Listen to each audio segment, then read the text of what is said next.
Halo Sobat Ceria, perkenalkan nama saya Komang Nila Sri Mertadi. Saya merupakan mahasiswa dari Prodi Pendidikan Guru Pendidikan Anak Usia Dini semester 1A.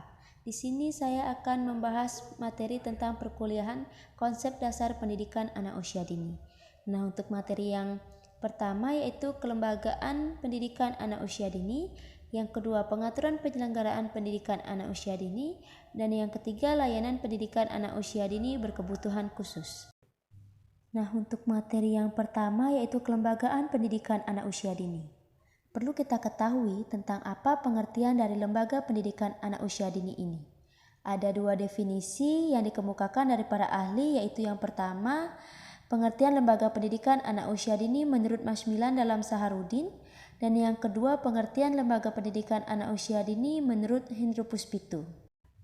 Menurut Mas Milan, lembaga adalah seperangkat hubungan norma-norma, keyakinan-keyakinan, serta nilai-nilai yang nyata yang terpusat pada kebutuhan sosial dan serangkaian tindakan yang penting dan berulang.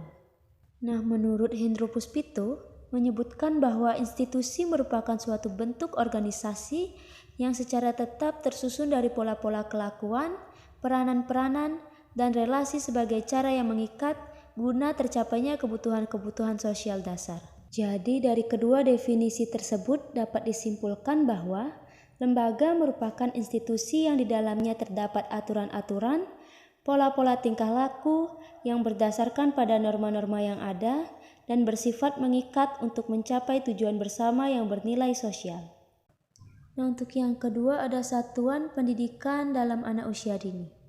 Penyelenggaraan pendidikan anak usia dini di Indonesia bertumpu pada layanan utama, yaitu diantaranya yang pertama ada taman kanak-kanak atau TK, yang kedua ada kelompok bermain atau KB, yang ketiga ada taman penitipan anak atau TPA, dan yang keempat ada satuan PAUD sejenis atau SPS.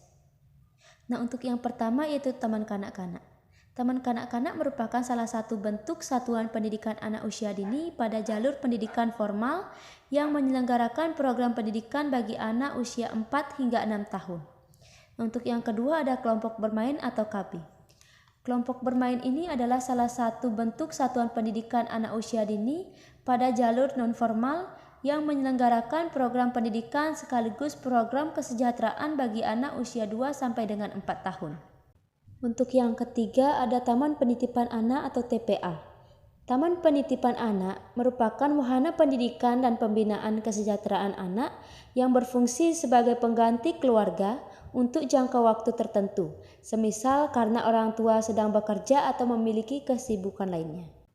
Dan untuk yang terakhir ada Satuan PAUD Sejenis atau SPS. Satuan PAUD sejenis merupakan bentuk-bentuk layanan PAUD lainnya yang penyelenggaraannya dapat diintegrasikan dengan berbagai layanan anak usia dini yang ada di masyarakat, seperti Posyandu atau BKB atau Bina Keluarga Balita. Dan untuk yang ketiga ada manajemen pendidikan anak usia dini.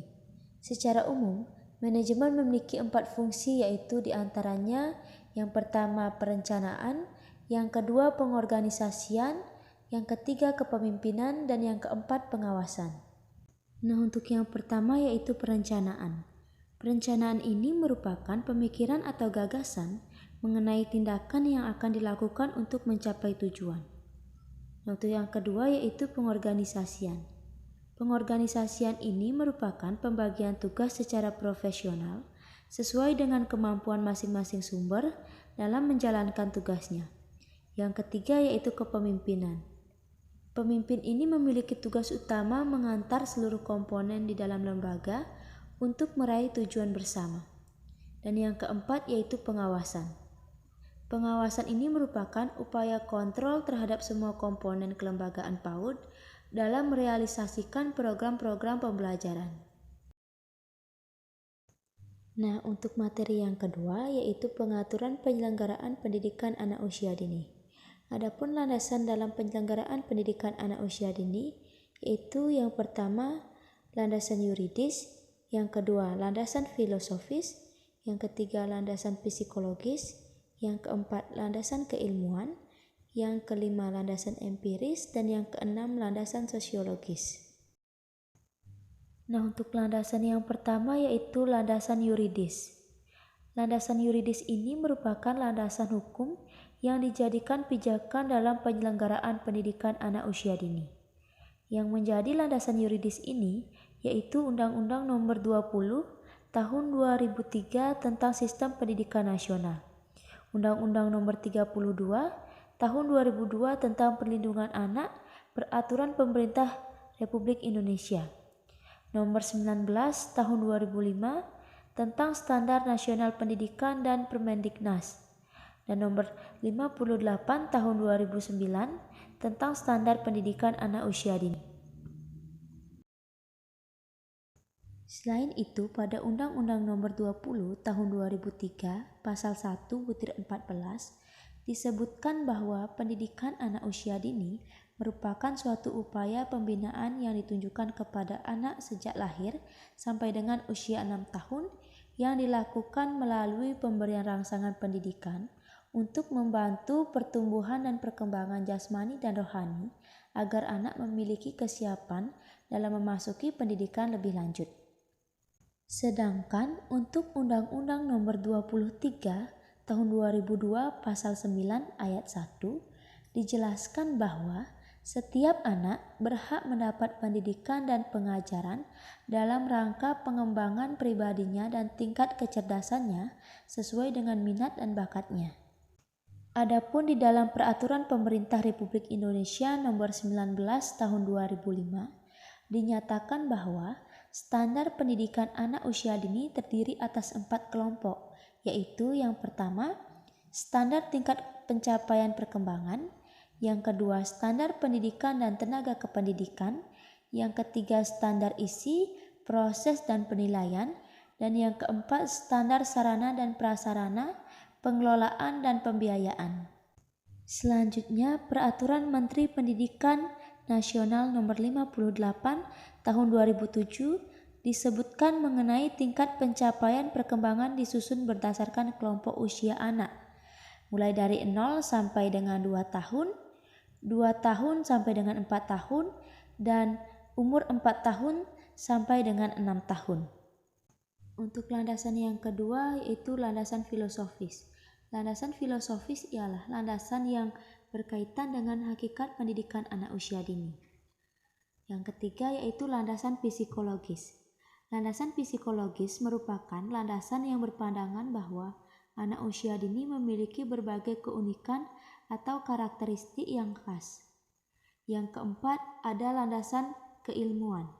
Landasan keilmuan ini dimaksudkan sebagai suatu landasan yang mendasari pentingnya pendidikan anak usia dini didasarkan pada penemuan para ahli tentang pertumbuhan dan perkembangan.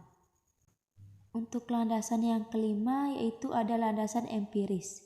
Landasan empiris ini didasarkan pada kenyataan yang ada di masyarakat bahwa banyak anak usia dini yang belum dapat terlayani dengan baik dalam hal pendidikan. Dan untuk landasan yang terakhir yaitu landasan sosiologi. Salah satu upaya pendidikan anak usia dini ialah mempersiapkan anak-anak untuk dapat menghadapi pendidikan lebih lanjut. Untuk materi yang ketiga yaitu layanan pendidikan anak usia dini berkebutuhan khusus. Di sini perlu kita ketahui seperti apa anak berkebutuhan khusus tersebut. Nah, anak berkebutuhan khusus ini sering disebut dengan HEWARD yang merupakan anak dengan karakteristik khusus yang berbeda dengan anak pada umumnya tanpa selalu menunjukkan pada ketidakmampuan mental, emosi, atau fisik pada anak. Nah, untuk yang kedua ada contoh anak berkebutuhan khusus atau ABK. Nah, di sini yang termasuk ke dalam anak berkebutuhan khusus yaitu diantaranya yang pertama ada tunanetra, yang kedua tunarungu, yang ketiga tunalaras, yang keempat kesulitan belajar, yang kelima gangguan perilaku, dan yang keenam anak berbakat. Untuk yang ketiga ada layanan untuk anak berkebutuhan khusus. Sebagai pendidik atau guru, seharusnya dapat memberikan layanan pendidikan pada setiap anak yang memiliki kebutuhan khusus. Nah, di sini agar guru atau pendidik dapat memberikan layanan terhadap anak berkebutuhan khusus, maka diperlukan langkah-langkah. Nah, langkah-langkah tersebut meliputi yang pertama, langkah identifikasi.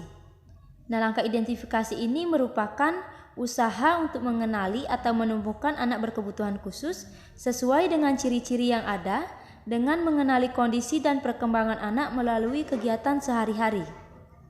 Nah, pada langkah identifikasi ini akan mencari atau mengungkapkan ciri-ciri atau karakter pada anak.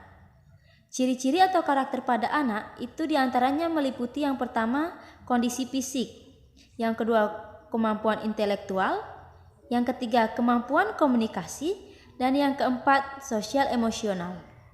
Nah, di sini perlu juga kita ketahui teknik yang digunakan dalam melakukan langkah identifikasi, yaitu yang pertama teknik observasi. Teknik ini dilakukan dengan cara mengamati kondisi atau keberadaan anak-anak berkebutuhan khusus saat di dalam kelas ataupun di luar kelas. Yang kedua, teknik wawancara. Teknik wawancara ini merupakan salah satu teknik untuk memperoleh informasi. Teknik yang ketiga yaitu teknik testing. Teknik testing ini merupakan suatu cara untuk melakukan penilaian yang berupa suatu tugas yang harus dikerjakan oleh anak dan akan menghasilkan suatu nilai tentang kemampuan atau perilaku anak yang dites. Dan untuk yang keempat yaitu tes psikologis. Melalui tes psikologis dapat diprediksikan apa yang akan terjadi dalam belajar anak pada tahapan berikutnya. Untuk langkah yang kedua yaitu langkah asesmen. Dalam kerangka pendidikan anak berkebutuhan khusus adalah sebagai usaha untuk memperoleh informasi yang relevan guna membantu suatu keputusan. Penilaian yang dimaksudkan pada anak berkebutuhan khusus adalah menilai suatu keadaan atau kondisi pada anak berkebutuhan khusus. Jadi, bukan merupakan penilaian terhadap hasil atau aktivitas pembelajaran di sekolah. Selain itu, layanan pendidikan untuk anak berkebutuhan khusus juga bisa dengan cara pengajaran yang dirancang untuk merespon karakter unik anak yang memiliki kebutuhan khusus yang tidak dapat diakomodasi oleh kurikulum sekolah standar. Nah, dan untuk yang keempat yaitu ada bentuk layanan pendidikan khusus. Nah, bentuk layanan pendidikan khusus ini yaitu yang pertama ada rumah sakit atau rehabilitas, yang kedua ada homebound instruction, yang ketiga ada sekolah berasrama, yang keempat kelas khusus sehari penuh, dan yang kelima kelas khusus pada sekolah reguler. Baik, sekian pemaparan materi dari saya. Semoga materi yang saya sampaikan bermanfaat bagi semua orang. Dan apabila ada kesalahan dalam penulisan maupun pengucapan, saya mohon maaf yang sebesar-besarnya. Saya ucapkan terima kasih dan sampai jumpa.